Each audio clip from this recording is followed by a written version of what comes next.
typhoon-prone Philippines, a crackdown on corruption in flood control projects is underway.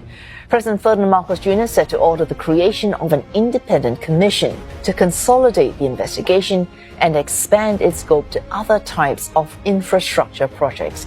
Both chambers of Congress are conducting their own probes, sparking concerns that some of the lawmakers taking part could themselves be implicated too in this investigation. CNA's Berna Bernal with this report. Floods. Social media in the Philippines flooded with outrage over the lavish lifestyles of children of powerful politicians and private contractors linked to allegedly anomalous state flood control projects.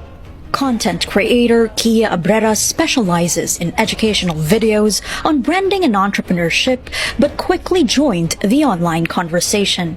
It's one thing to survive a storm. It's another thing when the funds meant to protect us become private luxury for a few. The ongoing nationwide crackdown on fraudulent and even ghost flood control projects was announced by President Ferdinand Marcos Jr. in his State of the Nation address in July. Simmering public outrage saw youth groups this week deface the Department of Public Works and Highways logo and photos of an alleged dubious contractor and of the president, who they argue was in charge when these projects were approved. Experts say collusion between public officials and private sector players to extract kickbacks from state infrastructure projects has persisted through the years, despite procurement laws that require competitive bidding. Of course, there's a payment for a particular project. One contractor wins automatically, but then in other projects, the other contractor wins. But then they also have some spoils from the bidding. Our own study showed that even the private sector, they're tolerant of corruption,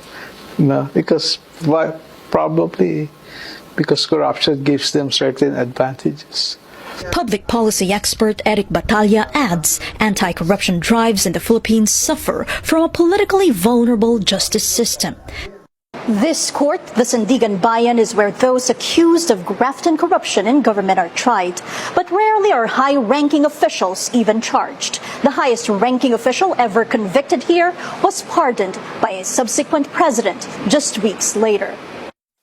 Experts argue anti-graft institutions, including those in charge of campaign finance monitoring, state audits, whistleblower protection, asset recovery, and prosecution, need to be empowered with more resources and autonomy. Corruption studies researcher Cleo Kalimbahin says the failure of such integrity institutions over time creates a sense of impunity.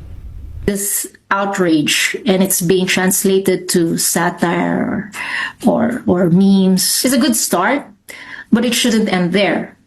I mean, we really need to be able to demand for accountability.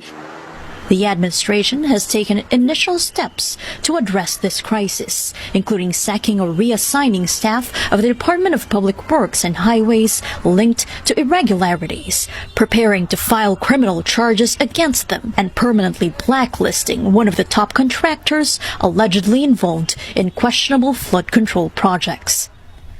But it remains to be seen whether Southeast Asia's most typhoon-prone country can sustain the necessary reforms and avoid what experts fear are performative probes that fail to deliver.